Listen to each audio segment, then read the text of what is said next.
Hi everyone, I'm delighted to be here at Firstsite in Colchester, an award-winning museum. Museum of the Year? Yeah, Museum of the Year. And I'm with the director, Shaw, who today is opening the exhibition Slaves of Fashion by the Singh Twins. So Sally, tell us a little bit about Firstsite and what encouraged you to have this exhibition.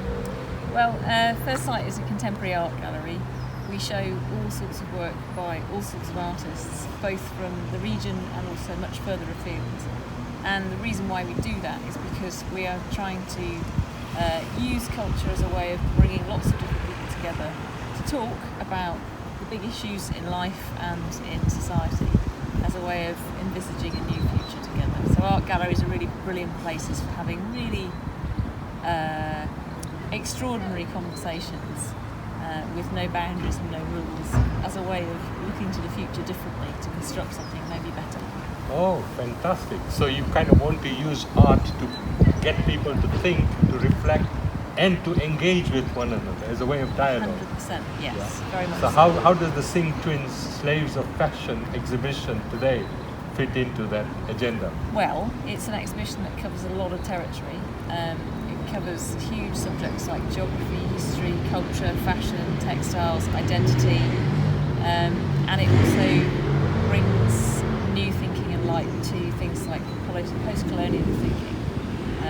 We've been experiencing lots of really incredibly intense challenges and moments and issues, particularly over the last 5 years, particularly during the pandemic. Black Lives Matter, for example, where our sense of particularly this colonial history, must change, and our understanding of that colonial history must change. It must be opened and shared more honestly, more transparently, and the implications of that history and how it is still affecting everybody today, without a doubt, that needs to be understood, because before we can do anything better in future, we need to understand our past. We need to be really frank and honest and open about what that past looks like, whom it's affected and how uneven the story of our past is often written and by whom is in it. So the Singh Twins do this extraordinary job within their work of they do something that many artists don't achieve, which is to make an incredibly beautiful looking show, which is full of extremely important things for us to think about. They've combined those two things perfectly. So you have all these incredible miniatures, inside which have these extraordinary real-life stories and legends of things that are around us today, that come from our past and are affecting our present and our future. So that to me is like the ultimate exhibition. You can create an environment where all of that material comes together, but it comes together in a way that feels accessible, appealing, inviting, attractive, and it draws you in, and then you start to think about things differently. So that's really extraordinarily creative. Fantastic. I mean, I think credit to you for giving a platform to that kind of challenging art, because there are culture wars going on, as you know, Sure right are. now, and there are people who want to deny some of that history, and almost like as if it didn't happen, but it did happen. But the other beauty, of course, of the work of the Singh Twins is that they draw from the history of Indian art and miniature painting. And in a way, there is a continuity with tradition, which they are not trying to run away from or break from. Yeah, I think that's a really important point. I think we were talking a little bit earlier on about the idea that contemporary art maybe is trying to evolve the past. I'm not sure that's the case. I think contemporary art is just trying to be contemporary, the newest thing. You can't do that without that past. It's impossible to shake off history and the past. We're made for it. It is possible to use that history to think new thoughts about the future, and I think that's one of the biggest things that we need to do, is to be fully aware of our whole past in order to be fully aware of what our whole future can look like. And I think the most important thing for all of us, post-pandemic in particular, is the idea of coming together, lots of different people coming together to design that future. I think what's happened historically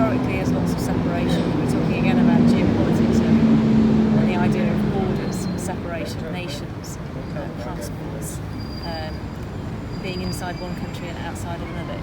These are all fictions that we've created for ourselves. They have a real presence in the world, they have a real effect, but they're not real things in many respects. So you think about the pandemic and how the pandemic has affected all humans. The pandemic doesn't look at you and say, oh gosh, you're from Kenya. I'm not sure if I want to give you COVID. Yeah. And it doesn't look at me and go, yeah, you really need some COVID. Yeah. It just goes through everybody, you know. So there's something we need to change. We need to re-acknowledge our biology. Maybe we are one species ultimately. We need to have a borderless mind. 100%. That's brilliant. Yes, I'm having that. And the other thing that is interesting about their art is religion, right? Yeah. That's also one of the things that a lot of people want to run away from. They actually feel that religion is something backward, something dogmatic, something fundamentalist. But actually, when we look at the Singh Twins art, you find that religion and culture are infused, and that there is no need to run away from that story. Yeah, I struggle to know a great deal about religion. I'm not particularly religious. I don't find myself defining myself as a particularly religious person, but I'm interested in the idea of faith, which I think is different to religion as a concept. I think you can have faith in things, and faith compels people to do all sorts of things. I have faith in the idea of culture in many respects because I see it as something that does bring people together. The exhibition also talks about those really complicated ideas and concepts as well, but again in a really open-hearted, open-spirited way. Yeah, you got a painting of Trump, a painting of Blair. You know, you got some very strong kind of political statements. It also talks about fashion as well, and textiles, and you know, I think of shops and retail as the new churches in many respects. People go there in their droves, they spend their leisure time, you know, in these temples to retail. It's kind of an interesting concept, but they've also brought that together too, this idea of consumer product and the systems behind that and how compelling that is, and then imagery within it too. You know, half the stuff I buy is because I've seen some sort of image of it at some point and it's gone in and it's compelled me to do something. So there's all these layers of really complex ideas in the show, yet you see this beautiful, stunning set of works. So I think it's an amazing exhibition. I mean, as a business professor, I see a lot of business ethics in the show, you know? Because in business also we talk about profit maximization, cost minimization, and in a way actually the whole advertising industry is an industry which wants people to feel insecure about themselves. Yet when you look at their art and when you look at them as people as well, there is an inner peace and an inner security. And this idea that beauty starts from the inside out, not the outside in. So in a sense, fashion is about the outside in, almost like, you know, trying to look beautiful. I think, that's easy to say, I think fashion goes in both directions. I think certainly contemporary fashion is moving much more towards the idea of self-worth being the place from which you come from. And then fashion is something that enables you to communicate that. It's very cultural. It's, you know, everything I'm wearing is an expression of myself, my choices, how I perceive myself, and how I want others to perceive myself.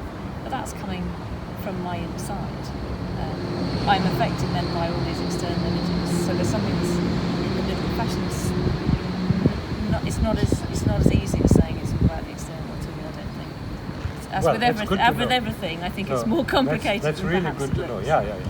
So thank you so much for your time. I'm really excited, and please, all are welcome. It's the exhibition. It's free. Yeah, it's free and open for 3 months in 2022. So make a trip to Colchester. It's only an hour away from London, and it's in Essex, and it's a lovely town too. And summer is around the corner, so lovely. Summer is here. Yeah. Today. Cheers. Thank you.